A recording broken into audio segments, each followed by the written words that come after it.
Did I do this right? Checking. Good morning. Let's see if audio comes through. Looks like I have an extended lag right now.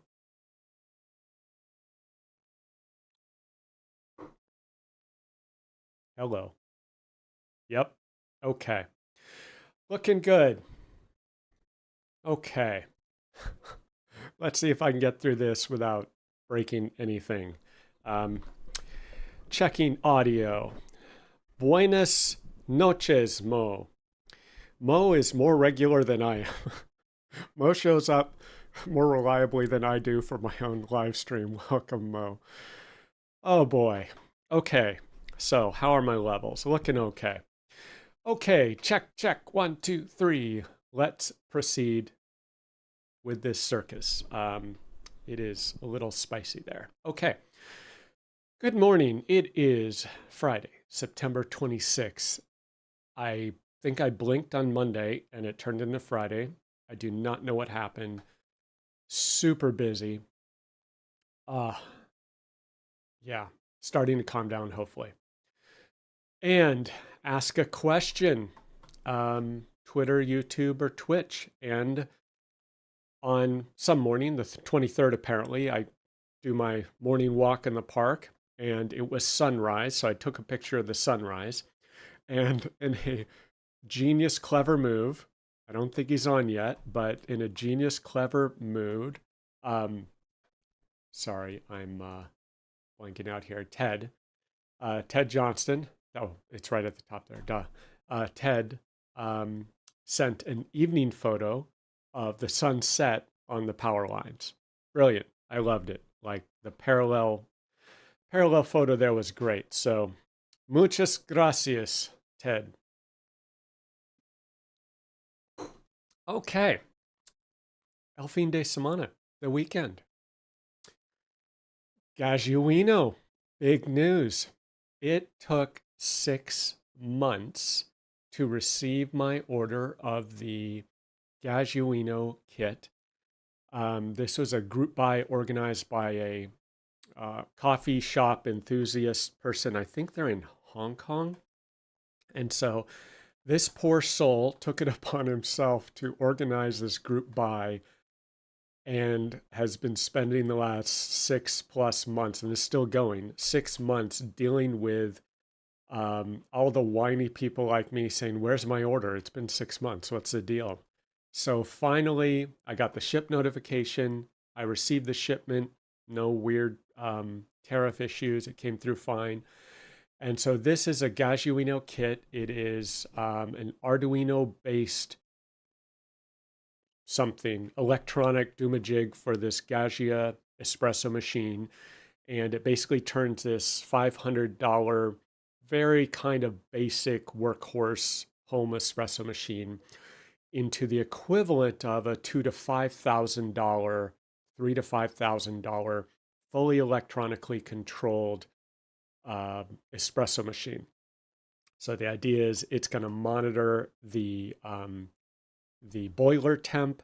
It's going to monitor or fully control the pump. So it's not just an on-off pump situation. It can do, little pulses of the pump, and it can do pre-infusion, and it can change the pressure curve.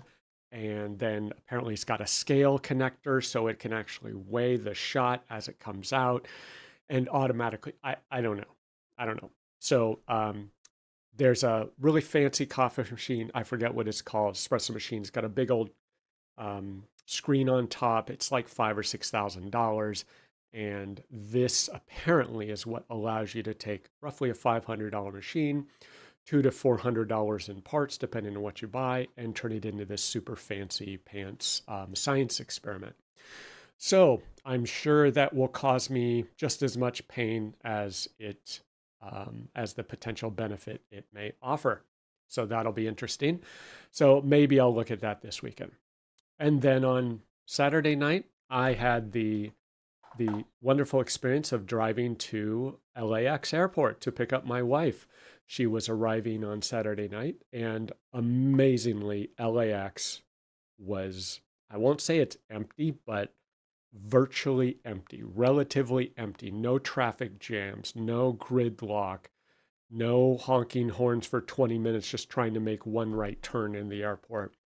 I just sailed right in. It was kind of crazy. So I actually just parked in a parking garage, walked on over Metter, and very strange how airports are empty 1 minute and absolutely jam packed the next.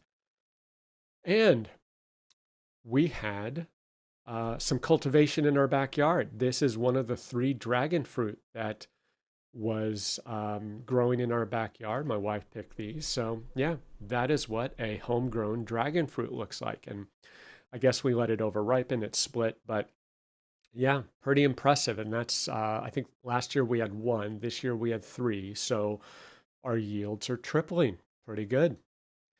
And also, after plucking those dragon fruit, I learned that there is such a thing as yellow dragon fruit. So this is at a local Amazon Fresh grocery store of all places. And these are individually wrapped because they are $8 a pound. So that is a pricey dragon fruit. And I don't know that it's worth it, but interesting. We did not know that. So weekly projects. By we, I mean Ronald, we continue to learn about Macorma Payment Hub for BC. And the primary feature we're interested in is what they call the super check and overflow remittance. And if you're in the US and you use Business Central, one of the universal problems that you'll experience if you print checks is that there's a limitation, I think it's of 10 remittance lines on any of the check stub formats. Now, you could try to get really creative and maybe kick that up to 13, I think. I don't know that we've gone to 20. Might be able to get it with a stub, but like a single stub.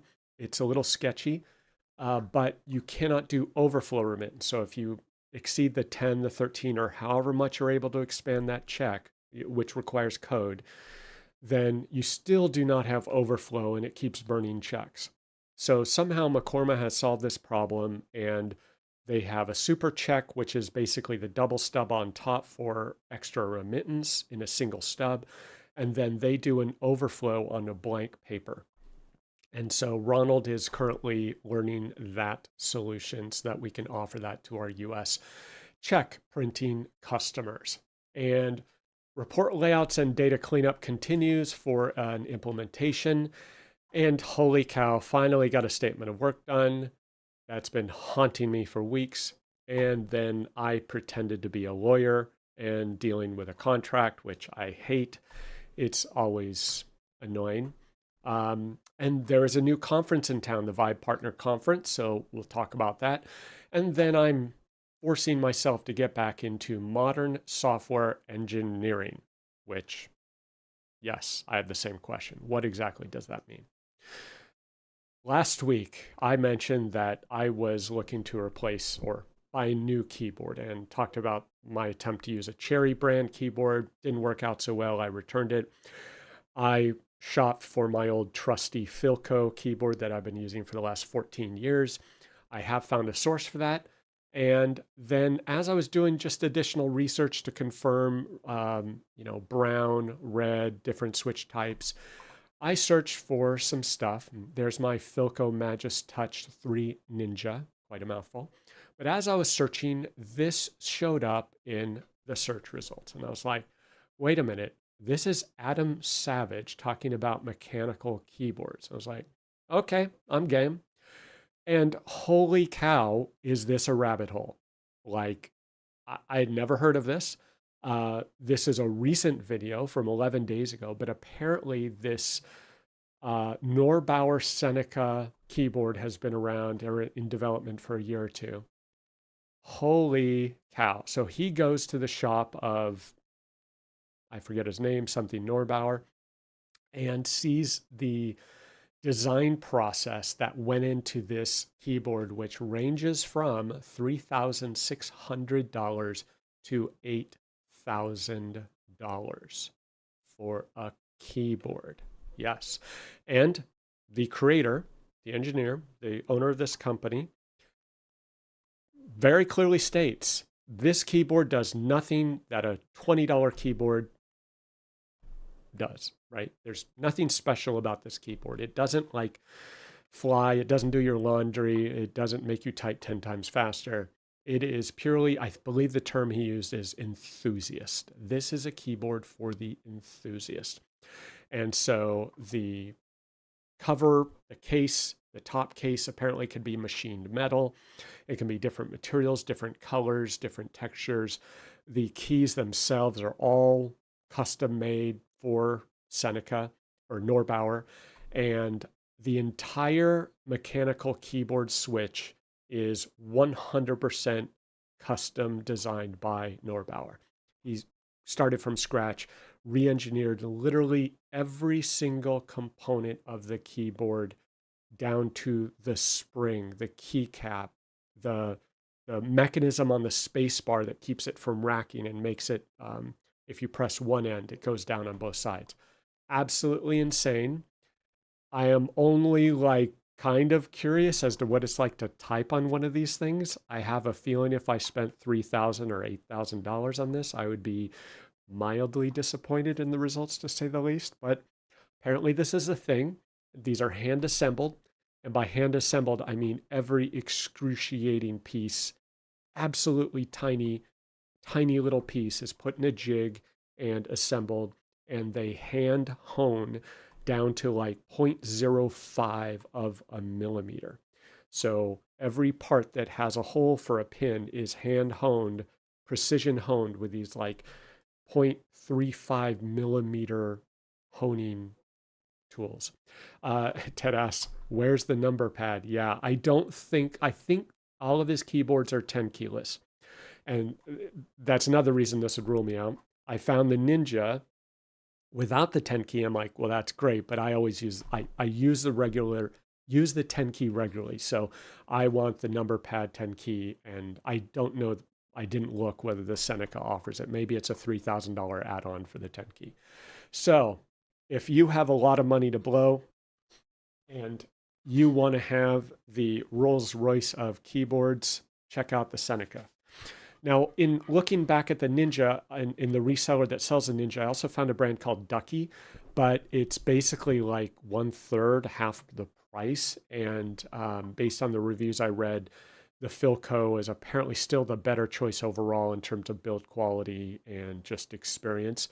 Apparently, the Ducky has some, for the enthusiasts, has some very slight things that people prefer, but I think I'm going to stick with a Philco.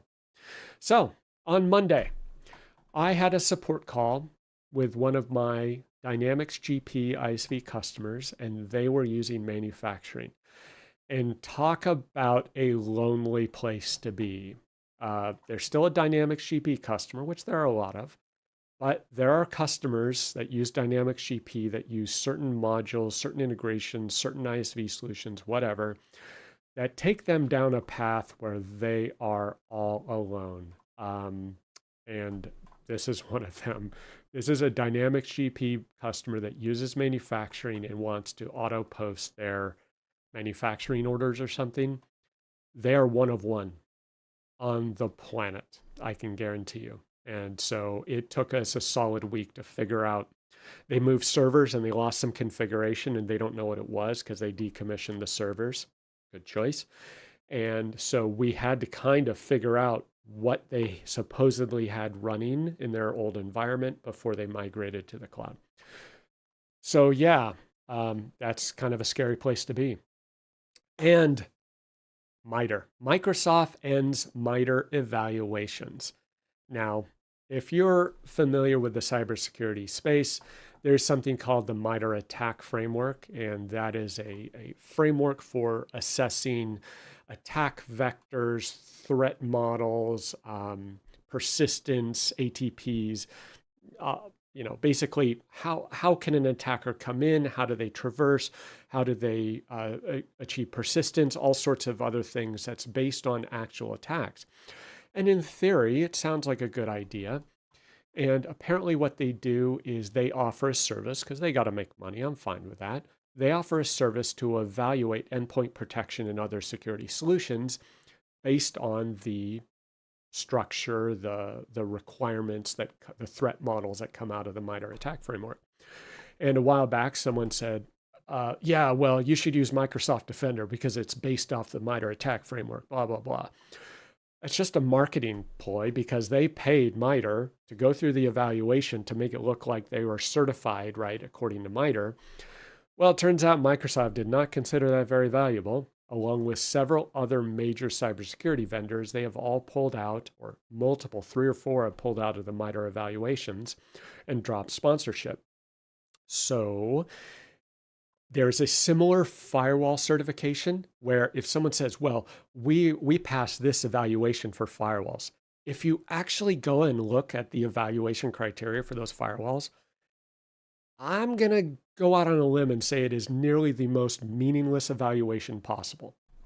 Does the firewall block traffic? Check. Can the firewall be configured? Check.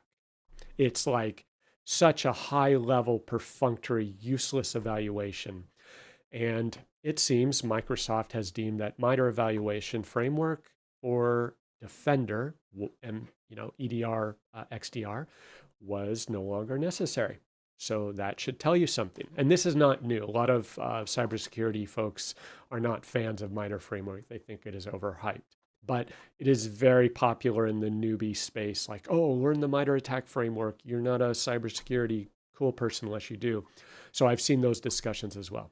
Anyway, then on Monday, I caught up on a lot of emails, calls, invoices, payments, and I was actually fairly productive, I think. And finally, 9:30 at night, I finished, or 9 at night, something like that. I finished a PTE statement of work, got it emailed off, and partner hasn't looked at it yet. You're welcome. Yes, I was a couple weeks late, and so he's going to take his time, and we're going to see how that October 1st go live date works out, right?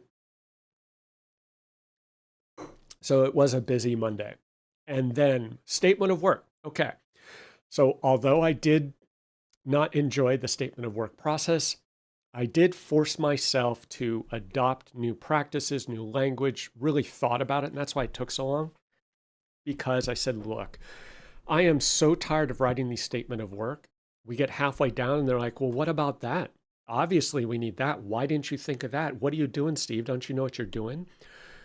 I'm like, bro, as my kids would say, bro, I cannot read your mind. I cannot predict what problems are going to occur. I cannot magically anticipate the issues we're going to run into with this third-party product that I've never used. I cannot tell you what validation you're going to need on a sample data file that is being generated by another system that I've never seen because you won't provide samples, right? So I'm like, I've had enough, done. So I'm starting to put this in where stuff where I'd normally say, okay, well, they'll get that information to me. I'm like, nope. Prerequisites. The following items will be delivered before development begins on the file import. Period. Representative sample data files. Customer will provide at least one Excel source data file with at least 50 invoice header records. Multiple sample Excel files would be preferred. Gracias. Sample Business Central customer record. They want us to create a customer, but it's kind of bizarre. So I want a screenshot or a document showing exactly which fields need to be populated with which values. Show me. I want a picture. I'm not going to pretend that I know what you want with these custom data fields, where they're going to go, how they're going to be shoved into various BC fields. Nope. I'm not going to take that upon myself and then have to take the hit when we go over budget because you want 3 changes. Same with the sales invoice record, same with the sales credit memo, sales credit memo record. Give me screenshots, give me pictures, just like I'm 5 years old, Red Riding Hood, picture book. Great, I love the pictures. Scope. Thank you to Eric Hogard the other day. Actually last week, he said, hey, just say that anything not mentioned here is out of scope. Excellent idea. Any requirement, feature, functionality, deliverable, or service not explicitly defined in this statement of work shall be considered out of scope and not included as part of this engagement. It may be potentially incorporated through a change request if you so desire. Cool. Yeah, and Ted says when we got the full file, it was 3 times more complex. Sub-records, old records, field not previously filled.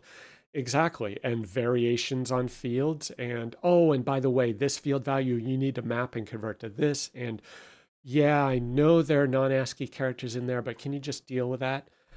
Like just stuff like that. And I have other caveats in there regarding the data file because we literally received one row, one sample record. That's all we got. And it was a fake record. It wasn't even real. Yeah, all assumptions you make are not my problem. Yeah.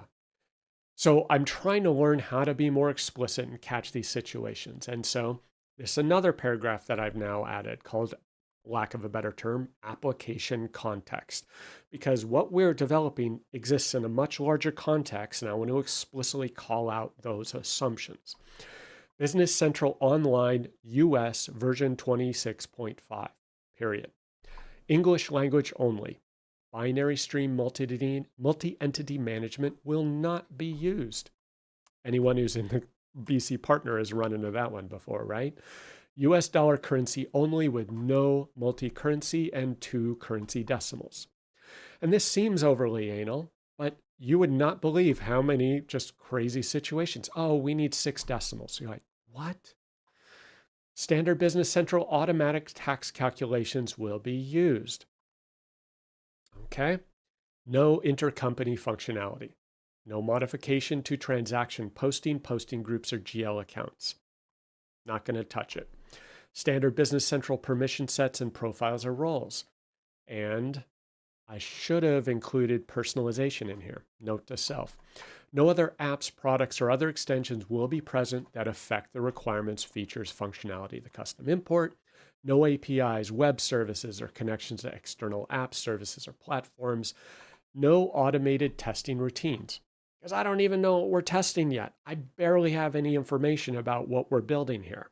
Yet I'm supposed to deliver a statement of work. No custom logging because they don't want to pay for it. Like, okay, we'll keep it simple. No custom telemetry, which is fine. This should be relatively simple. No need to go there. And I also had a statement explicitly explaining that the customer understands the BC minor version updates are released monthly and major is every 6 months. Customer acknowledges that these updates may require updates, modifications, redesign, etc., which are not included in this engagement. So I have a whole another paragraph about any updates or changes to the BC application, including configuration or feature changes. So if someone goes into a setup page and flips a switch that breaks something, add a scope. So happy to do a change request for you, but let's just be clear on how, when, and why. And then I put error handling here because while reviewing this statement of work with my developer, I realized we did not have any discussion or even hints as to how we're going to do error handling. So if they're importing 1,000 invoices and there's one error, do we roll everything back? Do we keep the 999 and they got to fix the 100? Like, there's pros and cons to each approach. So, and then if there is an error, do we log it? How do we record it? How do we surface that to the user? Basically, implementation and design considerations. Good morning, Mr. Hogard. Cheers. So anyway, that was my attempt to improve my statement of work writing skills. And on Tuesday, David had an issue with a Word report layout, and he wanted to try to suppress some blank space, white space in between the lines on a sales order, sales invoice, sales order, I think. And it was a Word report. So he was saying, well, I can't do that in Word like you could potentially do in RDLC. I was like, well, let's play dumb here. And it's a straight roll for me. So I fire up Perplexity. I say, hey, Perplexity, is it possible to suppress a blank row in Microsoft Word report layout? And it said, why, yes, it is possible. I was like, what? And so David and I learned about the BC Word add-in. Dynamics 365 Business Central Word add-in. Maybe I knew about this at some point, was released a couple of years ago, year and a half ago. I don't know, but I had no recollection of this. So it has 4 primary features apparently, and there are big caveats on this. Hide an empty table, hide empty table row, hide empty table column, hide field if 0. And thank you, Mr. Hogard. We believe the Business Central Word-In is, or Simple Object Designer custom reports are compatible with the Business Central Word Add-in. We had an initial error when we tried to import the report, and so we called Eric. He graciously granted us some time, and on the call, David re-imports the report. It works perfectly, right? He did it 3 times, and he got errors. I saw the error. We didn't screenshot it. We're like, I don't know if that's a BC error or something wrong with the layout, or if SOD doesn't like it. But while on the phone with Eric, like going to the mechanic and going to the doctor, it's like you can't reproduce the problem. It worked fine. So if you ever have a problem, just get Eric on the phone. It'll just go away. That's apparently the solution. So yeah, so that's what we learned about the BC report word add-in. Now, what we were trying to achieve, or what David was trying to achieve, we don't believe is possible. Because hiding the empty table row, given how we needed to do it, it was multi-line. It wasn't the solution for us, but interesting option. AppSource region bug. The folks in Berlin, El Salvador have encountered this multiple times already, and I'm like, what is going on? We thought it was something being blocked because they're in El Salvador, even though our demo tenant is US based, but it was so random and so inconsistent. Multiple people ran into this. And this is when you go to install an AppSource app, the Get It Now button is grayed out and you see a message not available in the selected billing region. And we're just like, what is going on? We tried with VPN, no VPN. And sometimes this appears when they were VPN to the US. Sometimes it disappeared when they weren't. Well, I got it. This is my screenshot from California, and it would not let me install this. The solution, refresh the page. So it appears to be a bug in the AppSource App Store or AppSource. When it initially displays the page, it doesn't evaluate the region properly, or it just doesn't bother, and it shows this message and you can't install it. But I found you just refresh the page, the button shows up, lets you install it. So something's going on there. And we received the okay from a new customer to work on the design, what we'll call a research and design phase for a CCD debit solution. And apparently we're not the first one to need this. In my experience, it is not common that ERP customers withdraw funds from their customer accounts in order to pay invoices. It does happen, like gym memberships or whatever. But in my case, I don't believe I've worked with a customer that's implemented this. Eric says, if you want a headache, look at the source code for the AppSource HTML pages. No, I've seen the back end of some internal Microsoft systems many years ago, and I know how the sausage is made, and it's not pretty. So yeah, I try to avoid it. So we are going to work on designing the CCD debit solution, and there is a European feature, I think it's the SEPA format, that relates to what apparently is called direct debit in Europe. But that is not applicable to the US. It's not available here. It won't work. And it's an XML-based format, not an ACH or Nacha format. So this customer needs a Nacha CCD debit solution to withdraw funds from their customers to pay bills. This is a corporate solution. So we're looking into whether we implement this using whatever the ACH thing is. You know what I mean. It's not configuration packages. It's whatever the other one is that does the EFT ACH format. Skips my mind at the moment. But should we do that, or should we just do a hard-coded, like fixed with file and export it? So I was thinking we go down the using the Business Central tool to create the format since that's what it's designed for, but that takes time. And his point is, do they really need flexibility? Is this going to change? Are they going to do 3 formats? If not, why don't we just hard code it and then it's going to be faster and it's going to be fine, right? Like, why go through all the complexity of interfacing with that Notcha ACH file layout tool if we can just do it direct? So I think it's got a good point. It's probably the more prudent, although like the software engineering geek may say, well, you should structure it differently. But reality is we have a budget and the customer may not want to pay for it. So we may present both options depending on what they want. And I worked on Tuesday afternoon on Namecheap domains and websites. And interesting experience. I learned a lot. And this started because I had some domains for the ERP Center of Excellence and things for Berlin, El Salvador, in my Namecheap account. Well, when I wanted them to start managing those domains and websites and other stuff that we're working on, I learned that you cannot create sub accounts or helper accounts or anything in Namecheap. If you want someone to be able to go into your cPanel or modify your website using the website builder, you have to give them your one and only Keys of the Kingdom admin account. It's like, ooh, that is not going to work. I don't know if other hosting providers have a different setup, but that's how Namecheap works. So solution is set up a separate Namecheap account and you can transfer the domains in between Namecheap accounts very easily. So I did that.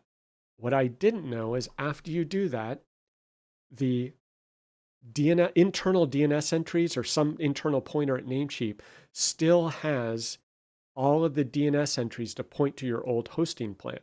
So number 1 is you have to contact support, have them repointed over to the new account.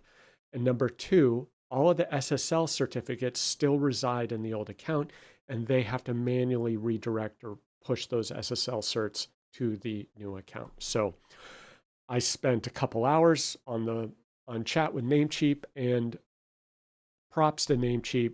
They actually have excellent support. Number 1, they have an AI bot chat that you start with that's surprisingly good. It answered several of my questions.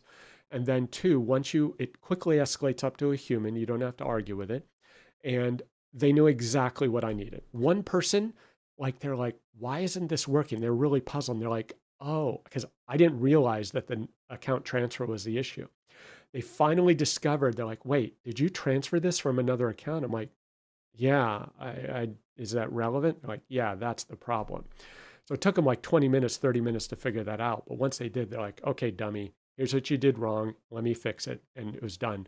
And then on my second request, I knew what the problem was. So they've solved it right away. So excellent support. Hats off to Namecheap. They do still require you to buy SSL certs and refresh them and install them. It's still a pain in the butt. They're trying to improve that, but yeah, I wish they would just get rid of the SSL certs and include it for free. Like, honestly, it's such a hassle. And then on Tuesday evening, I played Pretend Lawyer, trying to deal with some contract language and requests on that language, and not my favorite task. And oh, oops, I skipped a point. BC support. So we have now had 2 calls this week where a prospect, I think both prospects have asked about BC support. So it's an interesting question that customers like, oh yeah, well, we're looking at BC and could you be the potential partner who might help us? They're evaluating us. Then we have another partner. We speak with partners regularly and they're like, hey, I need help with support. I don't want to deal with it. Can you provide that? And thankfully, due to my amazing insight, I can't say that I did it intentionally, but I created ERP support team, which is a full service Business Central help desk based in El Salvador, primarily because it gave the team the interns an opportunity to learn, right? The famous IT world, you cut your teeth on the help desk, you learn a lot, you get thrown in the fire, and it's just horrible analogies here, sink or swim, fire, frying pan, whatever. And so you have to deal with a lot of difficult issues. Not all of the support tickets are easy. So you learn a lot in the process. So months ago, I set up Freshdesk. We have a full service help desk ticketing system. We have 4 of them manning the help desk throughout the week. And I provide initial backup. Then we escalate to Tanya and Alyssa. And yeah, so we have that in place. So when customers or partners ask for it, I'm like, yeah, we have a full help desk. We have a full team. Just email us at ERP support team. So it's pretty cool. Something actually worked out. And cyber insurance. This is a 2-part story. And Jaguar Land Rover apparently suffered a cyber attack earlier this month, and it was pretty bad. Well, apparently it is still pretty bad to the point where they are not back online after 24 days. And the kicker here is Jaguar Land Rover failed to finish the purchase of their cyber insurance policy. They're apparently working with a broker at the time. They had not completed the agreements and they got attacked. Bad day. So, yeah, not a good day for that automotive company. Apparently, it's starting to cause serious problems for them. Millions. Wednesday, miércoles, we finalized the project plan and the sponsorship package for the Christmas festival in El Coyolar Canton, El Salvador. That's going to be on Friday, December 12th, and I will be there. And so we prepared a sponsor package, and we're going to solicit sponsorships among the Business Central community. So Tanya is going to go knock on some doors to get some funding for us. And that is where we buy toys for 150 kids. We're going to have a clown, a Santa, a trampoline, a bouncy house, and some piñatas and candy and music and fun and prizes. So it should be fun. And Mr. Hogard, props to Eric Hogard. Tanya had some zany requests saying, well, Simple Object Designer doesn't do this. Eric's like, hold your horses. Let's get on a call. Let me take a look. So Tanya shows him what she wants. She wanted to do some transfer fields in this relatively obscure feature within BC. And Eric's like, 1 second. He's like, okay, it'll be released tonight. And Tanya's like, wait, what? So thank you, Mr. Hogard. Cheers. Simple Object Designer pulls through.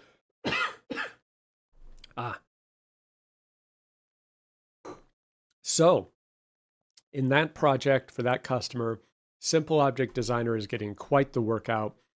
Lots of fields on different documents being transferred from one document to another. And I don't know that we have had to do a PTE for that particular customer yet, to my surprise. So thank you, sir. Fun story. We are working with an ISV and looking at one of their products, testing it, and something wasn't working. We're like, okay, we're following the instructions. We install it. We try to go to configure it. And it says, oh, you go here, here, here, and you click on our action button to configure this feature. And we go there, and there's no action button. We're like, what did we do wrong? And I'm thinking, oh, it's probably a permission set. So let's check permission set. So we're already super. We had all their permission sets, still nothing.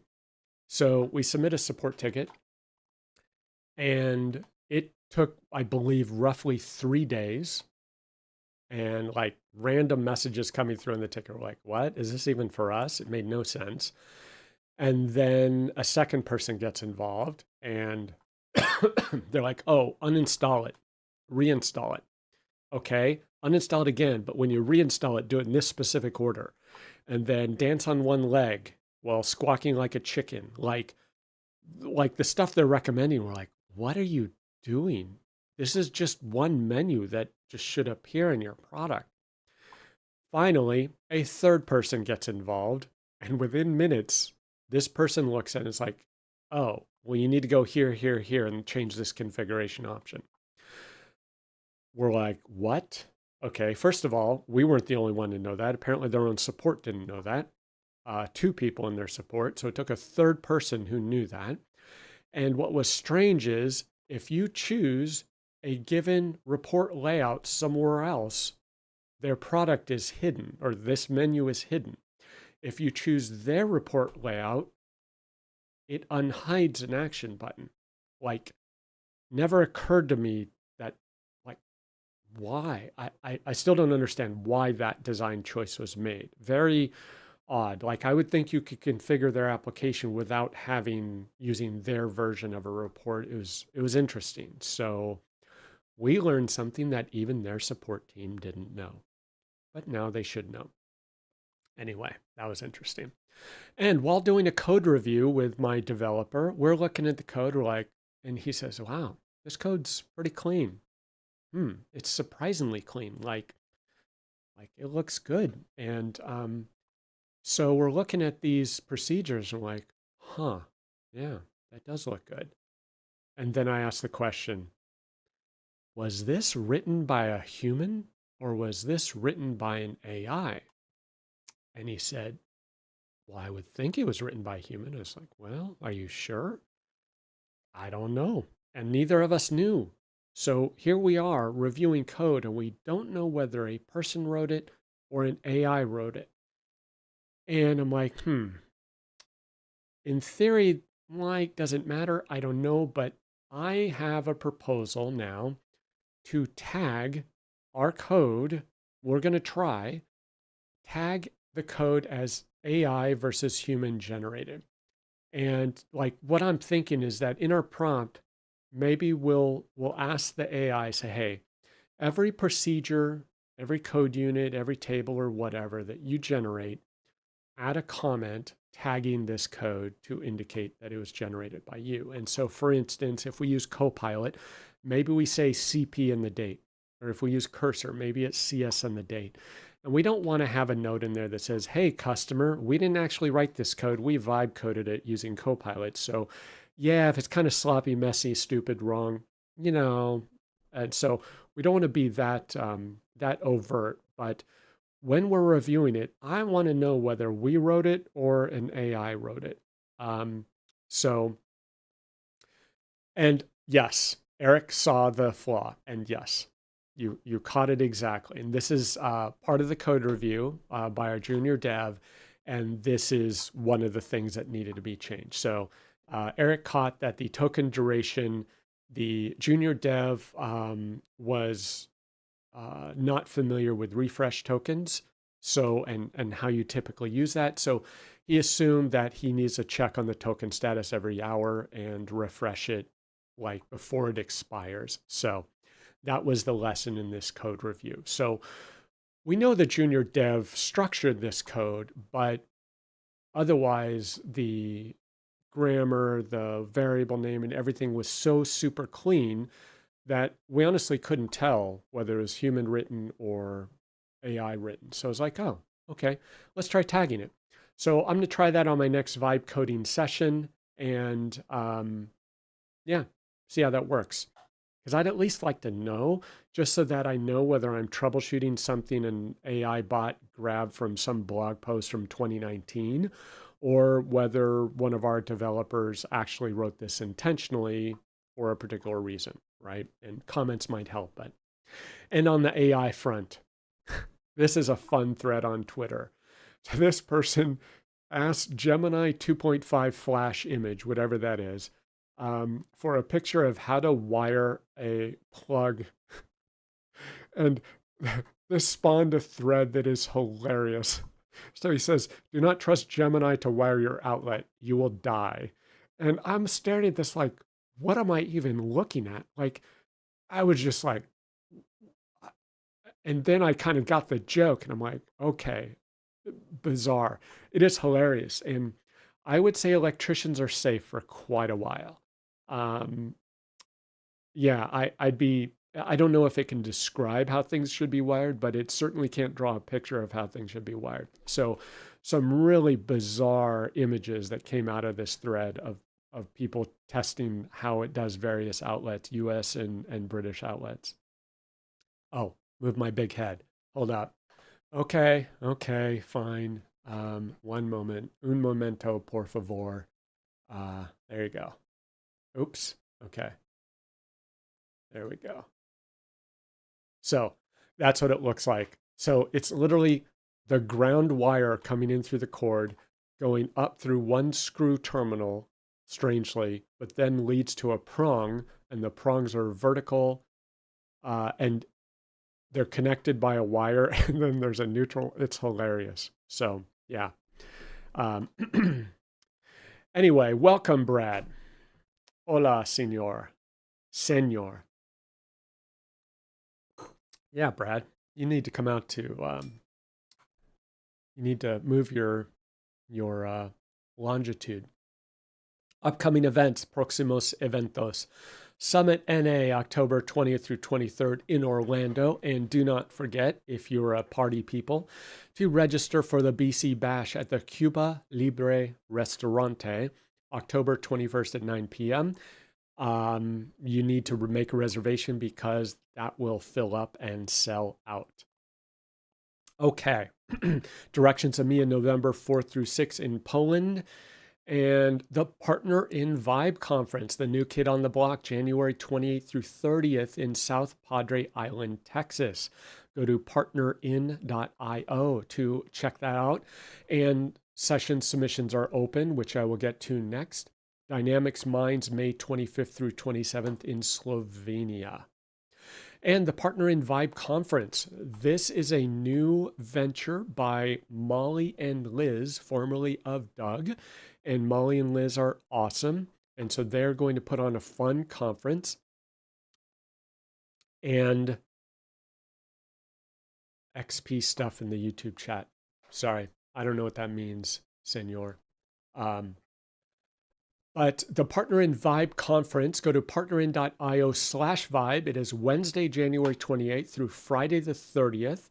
And I don't know what the schedule is, whether the 28th is reception and something in the evening, or whether the session started on the 28th. So I think they're working on the agenda.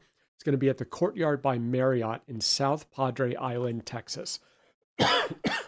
Now, I had previously expressed some concern about that location. And good question, Eric. And so I spoke with Molly about this, and she gave me more info. It is now on the website with the logistics and hotel and flight information. South Padre Island is not quite as convenient to get to as, say, San Antonio or Houston or whatever. So there are 3 airports available, anywhere from, I think, 20, 35, 60 minutes away. And so you will have a connecting flight to get in there. But she says it is beautiful. She says it's gorgeous. It's a nice, quiet, calm, friendly, just a chill place to be. So I am down for a vacation in January. So I'm interested in going. So Eric asked the $1 million question. Who is the Partner in conference for? Like, who's it actually for? What product? So my understanding is it is for Dynamics partners. And that's a pretty broad space, but it is designed for, it is not product demos or product feature functionality specific or feature announcements. It's not the place for what's new or how to walkthroughs.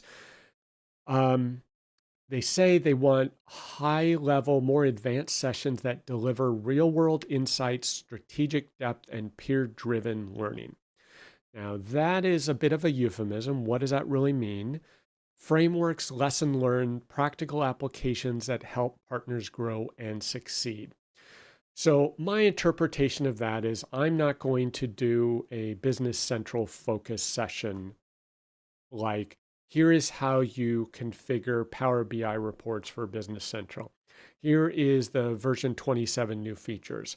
Here is the Shopify connector. Right? I'm not going to do any of that. I'm not going to do AL coding presentations. But what I am thinking about is, hey, here is how I accidentally built a nearshore consulting and development practice in El Salvador, for instance. And here's how I built a help desk from scratch. I reached out to someone to co-present on how a partner can offer and implement and provide annual support contracts to their SaaS ERP customers. Transitioned from the time and materials support situation to an annual support agreement. How do you do that? How do you offer it? How do you sell that? What type of contracts do you need? How do you fulfill that obligation? How do you bill for that, right? It's a very different logistical process than what us old school on-prem partners were used to with time materials. And it's a tough transition. Dynamics does appear one place on the site. So I did have to find it. I agree with you. I had to go back and look carefully to find that reference. But yes, I did double check that as well to make sure. Maybe it said Microsoft partner, excuse me. I think it says Microsoft partner. Yes. So here is the graphic. Let's see if I can paste it in there. There we go. So here it says designed exclusively for Microsoft partners. So yes, that's a very broad. So Lo siento, not just Dynamics partners. So my focus is Dynamics, but we'll see. And they are letting the agenda evolve as submission comes in, and they're going to adjust and see where things lay. So anyway, so Eric says he's submitted sessions, and DF says did spring break in South Padre. Yeah, apparently it looks like a nice place. So anyway, that's what I'm going for. You can go to sessionize.com/vibe to read their idea of what they're looking for. And you'll see in the drop downs the topic focus. It's like area focus and type of session, something like that. And that'll give you a feel for what they might be looking for. So it is new. They're trying to refine it as they go along. But yeah. So I'm hoping to go to that conference. And in the cyber dumpster fire category, it's been a fun week. Never a dull week with SonicWall. Threat actor deploys a backdoor in ongoing SonicWall SMA attacks. And the SonicWall SMA is a VPN appliance that has, I believe, has effectively been discontinued by SonicWall because they are tired of trying to harden it and defend against these attacks. They've had so many. And my understanding is that this new attack essentially compromises the device and installs a rootkit so that even if you try to wipe the firmware, reboot, whatever, it's a persistent rootkit that reloads because I'm assuming that the SMA appliances do not have secure boot architecture. So that is good. So if you are running a SonicWall SMA VPN appliance, you should literally unplug it and turn it off and then throw it in a dumpster because you shouldn't be using it anymore. Next up, 2 million Cisco devices affected by actively exploited zero-day. Now, I believe there are some caveats to this. It is not necessarily all Cisco devices. It's only certain ones with certain interfaces exposed to the internet, but apparently it is being actively exploited, and it is being exploited in a couple different ways. 4 actively exploited 0 days affecting millions of devices, 3 targeted by nation state actor through the Arcane Door campaign. I don't know Cisco devices, but yeah. They are not alone, and this isn't just Cisco. It's not just SonicWall. It's Fortinet, Palo Alto, you name it. Every single one has just been destroyed in the last year. BC Code Intelligence. This is a new, I will say, bleeding edge, interesting project launched by Jeremy. Jeremy went down a very, very deep rabbit hole with AI and MCP and all of that good stuff. And so he has somehow pulled together this project called BC Code Intelligence. And I think I kind of maybe sort of understand it, but it is quite a project that includes 14 what I'll call personas, or he says domain experts. And my understanding is that these are essentially AI agents, for lack of a better term. I don't know if that's the right lingo.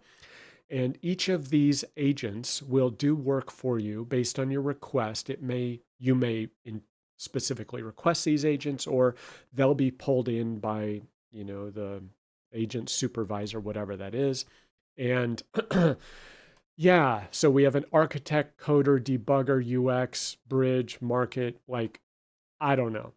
Now, my senior dev, I said, hey, you got a free day before the work hits. Check this out.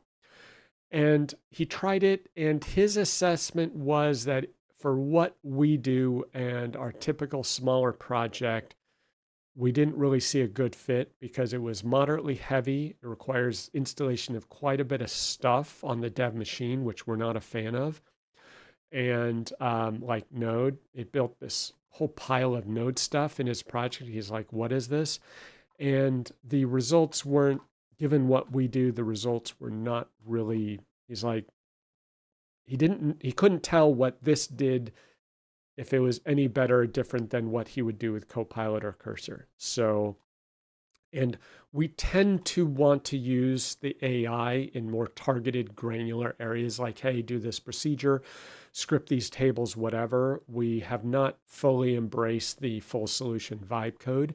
And we have had issues where when we tell it to fix this bug over here, it just goes haywire and proposes a bunch of other changes. So, yes, proceed with caution, right? Early days, give Jeremy some feedback so that he can know how to adjust, improve, refine things. So interesting concept. It sounds really interesting. And then when you try it, I think you'll start to see some of the difficulties and challenges of using this type of solution.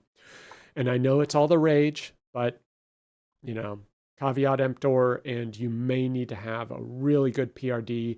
You may need to adopt test-driven development in order to fully use this, right? So not necessarily your one sentence vibe coding prompt solution. And so Jeremy further mentions some of the potential benefits and guided workflows. Lots of stuff here. We'll see. Interesting to see how it evolves. So give Jeremy feedback if you try it. So, social engineering. I somehow went down a little rabbit hole on Thursday, watched a few videos. One was Rachel Toback, if you're familiar with her, very well-known pen tester. She'd been on 60 Minutes. She apparently worked with the company Aura to hack Jeffrey Katzenberg, I think his name, billionaire, all his accounts, and social engineer him. So very prominent. And then I found a woman named Erica Zellick, who's similar offer of social engineering, prominent. And I believe her focus is on Microsoft platforms. So she did a social engineering attack using Teams. And she found a vulnerability where you can impersonate someone in Teams, send a message to, say, the accounting manager, and get wire transfer information. So she showed that compromise, and I think she targets Microsoft and Azure. So I took a look at that, and that then discussion on trying to keep your information private, because that's one of the sources. OSINT is how they social engineer people, privacy and data brokers. And that led me to go search and clean up some bad data that is out there for me. For example, this is a record being sold by data brokers. And I know exactly what this is. Somehow I got associated as the co-owner at a company called Blue. No idea what this is. Apparently they're like a CPA firm or tax consultancy or something. And I got the ransom demand email for this company because of this bad record at a data broker. I got this email. I'm like, what are they talking about? And so it was a data breach ransom demand. So this company was purportedly, I don't know if it was real or not, but the threat was that they had been breached and someone was demanding a ransom from them. So when I found this record, I was like, oh, this ties things together. This is how the person who did the data compromise sent the email to me, because I was incorrectly linked with this company via this clearly low quality data broker. And the funny part about it is where I have the arrow, reliable data. Well, I can tell you it's not reliable. So I had to contact them and have this record scrubbed, because I'm getting threatened with a data breach because of it. So if you have not done so, I strongly recommend that you remove your information from these, people search, corporate employee info websites, data broker websites. Track it down, remove every reference to you on the internet, because a lot of times it's wrong, a lot of times it's bad, and it is just a phishing gold mine for threat actors. There are services you can use, like I think Rachel Toback worked with Aura, A-U-R-A, I think is one of them. There are several others. Like they have YouTube videos on the YouTube influencers or whatever. So yeah, definitely get your data cleaned up and removed. And millions in liability. I mentioned that I had to pretend to play lawyer. Been trying to finalize a contract for several weeks and going back and forth on the statement of work and contract. And they came back with some contract requests saying, hey, yeah, we want you to remove the limitation of liability in your contract. And I'm like, what? There's a reason why there's a limitation of liability clause in any contract. And any company that willingly removes that, like, I would question what they're thinking. And so they said, yeah, you need to remove that, because if you breach the contract in XYZ ways, that opens us up to virtually unlimited liability. I'm like, okay, so let me get this straight. You want us to do a small project for you for a couple $1,000, and in return, I get tens of millions of dollars in liability. How does that equation work exactly? And so I was like, no, that's non-starter, DOA, not going to happen. So I redlined that, said, nope, other terms I can work with. But then they went back and they said their lawyer told them no, that this is not acceptable for them because of their legal exposure. I'm like, okay. And he said, well, as a compromise, the lawyer says maybe we could settle for a $5 million liability. I'm like, wait, I make maybe $10,000 off this small project. In return, I get indefinite $5 million of liability, which really means nothing, because if you get accused of certain tort actions, that waives the limited liability clause anyway. So yeah, that's not going to work. So very interesting situation. So I'm learning, but I'm just like, yeah, not worth it. Have a good time. Like, knock yourself out. If you find a firm who is willing to waive their liability cap for a couple $1,000s, I think you have found red flags of your own, right? It tells you that that company has no idea what they're doing in terms of their liability. So very strange. Not sure what they're thinking, if they think that's a real thing, but yeah, not gonna happen. And on the good news front, Deterra, I don't know how it's pronounced, Deterra Brazil Coffee. Check this out, folks. If you're a coffee nerd, Passenger Coffee, one of my favorite espressos, is their Keystone, I believe it's the Keystone, Passenger Keystone Coffee, fantastic chocolatey espresso. They sent me an email and said, hey, we have this exclusive offer for subscribers, and it is this Deterra coffee from some farm in Brazil that does these experiments. And this is an experiment where they let the cherries ripen on the tree. Not just ripen, but ripen and dry. So rather than picking the cherries and doing a wet process or a natural process, they let the cherries dry on the tree, and only then do they harvest them. this must be pretty difficult to do without the cherries falling off, or I don't know how it works. But I talked to Gabe in El Salvador, and he hadn't even heard of this either. So I looked it up. Apparently it's a thing. Apparently it's experimental. It's not the most successful method, but it's very interesting. So I ordered the 2-pack sample and ordered a kit for Gabe as well for him to try. And yeah, so I tried a cup yesterday. Interesting. Not what I would have expected. So kind of fun that you can order these and try just these totally wild experiments. And they call it an educational tasting set. They said this is not, it's not like your ultimate supreme coffee you're going to love, but it's a good learning batch. So it is interesting. Not at all what I expected. Does not taste like natural process. Not the most enjoyable coffee, but very interesting aroma and flavors. Software engineering. Software engineering. Raise your hand if you're a software engineer. And by software engineering, I mean the formal / academic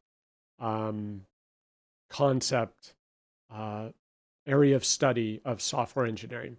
So I resumed some reading of this book, and this is only the second edition. It's quite old, like 2006 or 2001, I don't know. Software engineering, modern approaches, right? So 20 years have gone by, not so modern now. Started reading this book, and just early on, I'm just like, yeah, I have a feeling this is going to be a waste of my time. So here's how they characterize, this is why software projects fail, because they were not using good software engineering principles. They had unrealistic project goals. And let me know if you pick up on my theme here. Poor project management, inaccurate estimates, badly defined system requirements, poor reporting of the project status, unmanaged risks, poor communication, inability to handle complexity, poor software design methodology, wrong development tools, poor testing methodology, inadequate test coverage, inappropriate software process or lack of software process. Basically, they're saying, you did everything wrong. It's your fault. If you would have only done all of these things the way we have in this book, boy, you might have had a fighting chance. And I'm kind of tired of this because it assumes perfect knowledge. If only you had realistic and properly articulated project goals. Come on, Steve. Why didn't you have realistic project goals? Okay. Why didn't you have better project management? Why didn't you have accurate estimates of your needed resources? Come on. Why were you inaccurately estimating your resources required for this? Okay. Yeah, we did that intentionally. Badly defined system requirements. Yes, we chose to poorly define our system requirements rather than accurately define the system requirements. See where I'm going here? Unmanaged risk. Oh, I'm sorry. We didn't manage the risk. Yeah. Poor communication. Inability to handle the project's complexity. Like, it goes on and on and on. Eric says software engineering is not project management. No, I don't disagree. This is a different thing. So this is a page where they cite the underlying reasons for failure of a software project. So this is funny to me, not haha funny, but it assumes perfect knowledge, right? It is a looking back and saying, oh, well, here are all the things you did wrong, dummy. Why didn't you do these things right from the beginning, right? So I have a feeling this book is going to be useless because it feels like it was written by academics who just teach this stuff and have not done a, $2 million custom software project. It's like, okay, put your money where your mouth is or whatever. And there's another book, Software Engineering, a Practitioner's Approach. I have a strong suspicion, being that this is the 9th edition, that this is going to be the same. I have the 7th edition of this book because I'm not going to pay over $100 or whatever for this book. So I buy them off of eBay for $20-$30 used. So I have the 7th edition. So I'll crack it open, but I have a feeling that it's going to be similarly academic, classroom oriented. But while researching this, I came across a reference to this book. This is a newer book by David Farley, who you may have heard of. He has spoken a lot about ATDD, automated test-driven development, as well as Agile. So I've seen his videos, and I'm not quite sure whether to consider him a practitioner and academic. I don't know his background, but he talks a lot about this stuff. I don't know whether what he says is accurate or not, but I did purchase this book last night, started reading it, and it seems at least a little more down to earth and realistic and relatable compared to what I'm used to. And for example, part of the mistake here is to assume some level of idealistic precision. Thank you very much. That is impossible in any field, let alone the field of software development. Exactly. Hello. Unrealistic project goals, right? Why is your budget wrong? There's your mistake. You had the wrong budget. As if you intentionally set out to do that. We have made the mistake of seeking mathematical precision, which is not the same thing as engineering. Agreed. So this is starting to appeal to me. He says that this person, Glenn Vanderberg, Real Software Engineering, he describes an academic approach to software engineering that was so onerous that almost no one who had practiced it would recommend it for future projects, right? It's an academic structure, discipline attempting to impose itself onto a relatively new industry of software engineering. It was heavyweight, added no significant value in the software development at all. It only worked because sharp people who cared were willing to circumvent the process. So software development is wholly an exercise in discovery, learning, and design. Our problem is one of exploration, even more than spaceship designers. So we should be applying the technique of exploration rather than techniques of production engineering. Ours is solely a discipline of design engineering. So whether you agree with that or not, it's at least a different take. So it's like, okay, I'm a little encouraged by that. So anyway, I'm delving back into software engineering to see whether I can learn anything and improve my practices, just as I'm asking Fatima to pursue the PMI, PMP certification to see to what extent those potentially academic principles can be applied in the real world in our practice. And today is Friday. Hallelujah. Cheers. Wow, this is running long. So if any of you are still left, Friday today, I may try resuming some vibe coding AL, resurrect my PRD and cursor prompts to see if I can make more progress there. And I have my light weekend reading ready with the Modern Software Engineering book by Dave Farley. I am also going to rent or buy the movie Fletch, which I have seen before. But when I told Tanya, Tanya sent me a message. She says, "Do you see the problem?" She sent me a screenshot of BC, and I said, well, obviously the Fetzer valve needs more ball bearings. And she replied, what? What are you talking about? And I was sad because I said, haven't you seen the movie Fletch? And she says, yes, I love the movie Fletch. But she didn't know about Fetzer valves and ball bearings, and probably didn't even know about the antifreeze either. So I'm going to rewatch Fletch and relax for the weekend. Summit NA Roadshows, Houston, December 9th, Fort Lauderdale, December 11th, if you're interested in attending those. And then Excellence Update. Jocelyn is battling word report layouts, learning some of the hidden tricks, thanks to David, about how, for instance, in one field, one little space on a grid, you may have multiple fields buried in there. I didn't know that. David discovered that. So thank you, David. And David is fighting with different report layouts, Word and RDLC. Ronald is learning about the Macorma Super Check and Overflow Remittance so that we can offer that to our customers. And he is going to investigate the native Bill.com integration app. And Franklin is cleaning up his Excel file import prototype that he's learning about in code review and resuming work on Tenant Admin Dashboard, which is going to be our internal dashboard for managing multiple tenants from within BC without having to reach out to the BC admin dashboard constantly.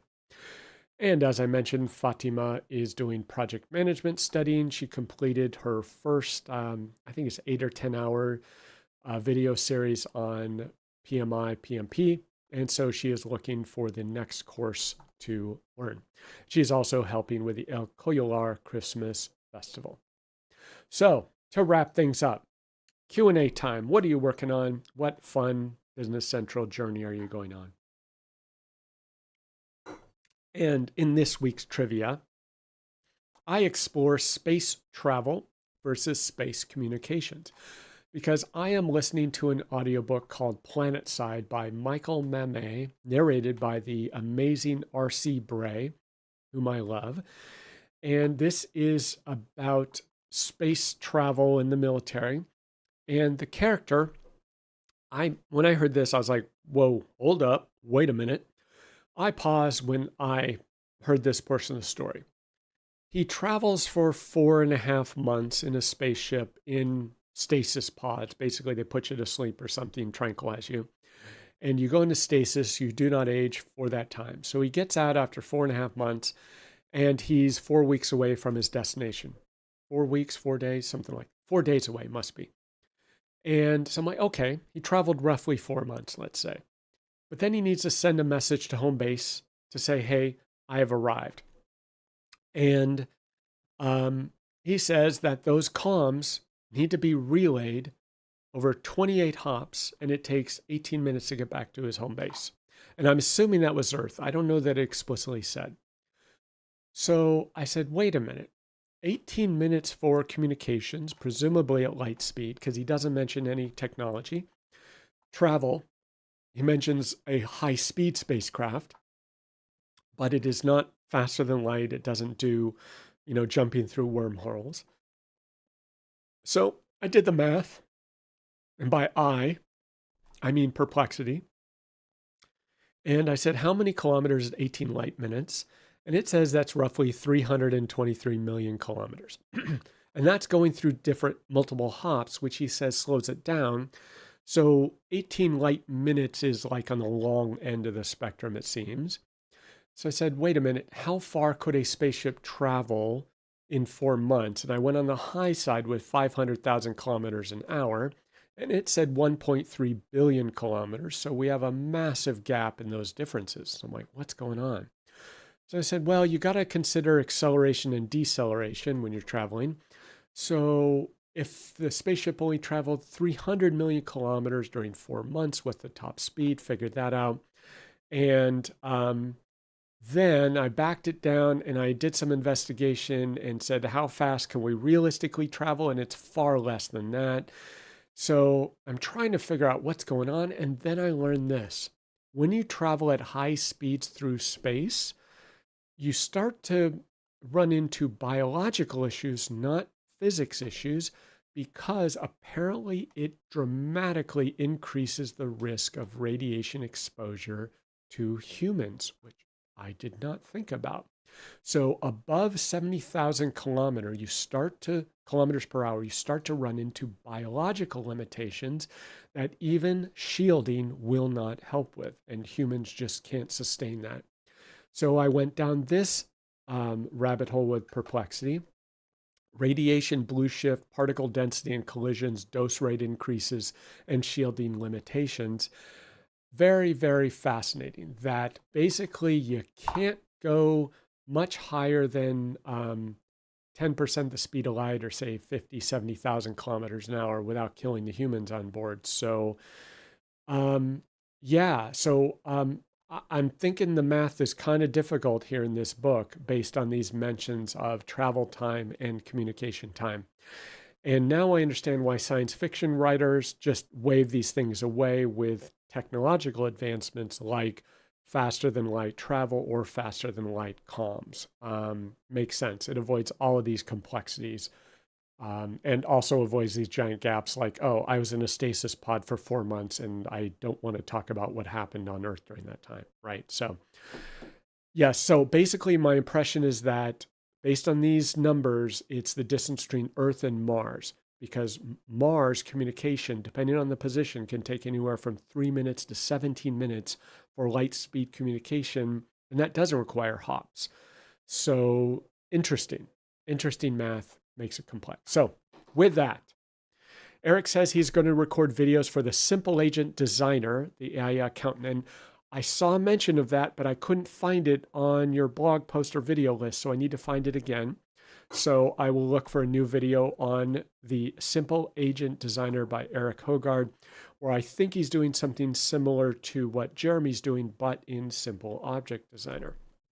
So cheers, que tengas un buen fin de semana. Have a good weekend. I'm out of coffee. Have a good weekend. Adios.